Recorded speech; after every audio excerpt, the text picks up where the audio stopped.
जरा सोचिए, एक छोटी सी बिल्कुल मामूली सी लगने वाली गलती किसी की जिंदगी को हमेशा हमेशा के लिए कैसे बदल सकती है। आज हम उड़ीसा की एक ऐसी ही कहानी को समझेंगे जो दीनू जी के साथ हुए एक रोंगटे खड़े कर देने वाले अनुभव पर आधारित है। एक बहुत पुरानी कहावत है, कहते हैं ना, विनाश काले विपरीत बुद्धि। मतलब जब बुरा वक्त आने वाला होता है तो हमारी बुद्धि, हमारी सोचने समझने की शक्ति भी हमारा साथ छोड़ देती है। और ये कहावत दीनू जी नाम के एक शख्स के उस भयानक अनुभव पर बिल्कुल फिट बैठती है, जब एक छोटी सी भूल ने उन्हें लगभग मौत के मुंह में ही धकेल दिया था। तो बात है साल 2008 की। जगह है उड़ीसा के केंद्रपाड़ा का एक छोटा सा गांव। यहीं रहते थे दीनू जी, एक ऐसा साधारण सा इंसान जिसकी जिंदगी बस एक ही रात में पूरी तरह से बदलने वाली थी। तो ये दीनू जी थे कौन? देखिए, अपने गांव में उन्हें हर कोई जानता था, हर कोई इज्जत करता था। वो एक पुजारी तो थे ही, पर उससे भी ज्यादा वो एक कमाल के रसोइया थे। मतलब उनके हाथ के बने खाने की खुशबू दूर दूर तक जाती थी, और इसीलिए वो अक्सर अपनी साइकिल उठाकर आसपास के गांव में काम के लिए जाया करते थे। और फिर एक दिन पड़ोसी गांव में खाना पकाने का एक बिल्कुल मामूली सा काम मिला। पर यह मामूली सा काम घटनाओं की एक ऐसी लड़ी शुरू कर देता है जो उनकी जिंदगी को हमेशा के लिए बदल कर रख देगी। उस दिन की शुरुआत तो बिल्कुल नॉर्मल थी, लेकिन एक पंचर टायर ने, सोचिए, सब कुछ बदल दिया।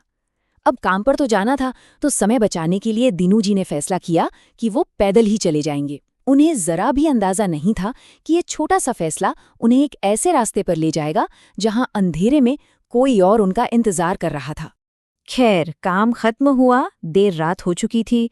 चलते चलते उन्होंने अपनी पत्नी के लिए थोड़ा बचा हुआ खाना, मछली और मटन एक गमछे में बांधकर कंधे पर रख लिया। ये एक प्यार भरा ख्याल था, लेकिन उन्हें क्या पता था कि अनजाने में ये एक बहुत बड़ी मुसीबत को दावत देने वाला था। अब यहाँ से कहानी का सबसे दिलचस्प और कह सकते हैं सबसे डरावना हिस्सा शुरू होता है। जैसे ही दीनू जी जंगल के उस सुनसान रास्ते पर पहुंचे ना, हवा एकदम से ठंडी हो गई। चारों तरफ एक अजीब सी डरावनी खामोशी छा गई, और उन्हें महसूस होने लगा कि कुछ तो गड़बड़ है। उन्हें लगा, अरे मेरे पीछे कोई है क्या? दिल की धड़कनें तेज हो गई। उन्होंने हिम्मत करके पीछे मुड़कर देखा, लेकिन चांदनी रात के धुंधले अंधेरे में कोई नहीं था। शायद मेरा वहम है, उन्होंने खुद को समझाया और कदम तेज कर दिए। तभी उनके कंधे पर बंधी खाने की पोटली पर एक हल्का सा खिंचाव महसूस हुआ। पहली बार तो लगा कि चलो गमछा ही ढीला हो गया होगा, फिसल गया होगा, लेकिन कुछ ही पल बाद एक और जोरदार झटका लगा। इस बार ऐसा लगा जैसे कोई भूखा जानवर उस पर झपट रहा हो। और तभी उन्हें अपने ठीक पीछे किसी की मौजूदगी का एहसास हुआ। सांसें जैसे थम सी गईं। उन्होंने डरते डरते बस जरा सी गर्दन घुमाई, और जो देखा उससे उनके होश उड़ गए। एक विशाल काला साया जो कद में उनसे दोगुना था, उनकी पोटली से मांस खींच रहा था। बस खौफ से कांपते हुए दीनू जी ने वो खाने की पोटली वहीं फेंकी और भागे, जान बचाने के लिए भागे। जब वो काफी दूर निकल गए, तब उन्होंने एक पल के लिए पीछे मुड़कर देखने की हिम्मत की। उस काले साये की दहकती हुई लाल आंखें अंधेरे में किसी अंगारे की तरह चमक रही थीं। डरे सहमे दीनू जी तब तक दौड़ते रहे जब तक उन्हें दूर एक घर की रोशनी नहीं दिखी। वो उस घर की तरफ भागे और मदद के लिए बेतहाशा दरवाजा पीटने लगे। एक बुजुर्ग दंपत्ति ने दरवाजा खोला और उनकी हालत देखकर उन्हें अंदर ले लिया। जब दीनू जी ने कांपते हुए अपनी आपबीती सुनाई, तो उस घर के बुजुर्ग ने एक गहरी सांस ली और कहा, घबराओ मत, तुम पहले नहीं हो जिसने उस रास्ते पर उसे देखा है।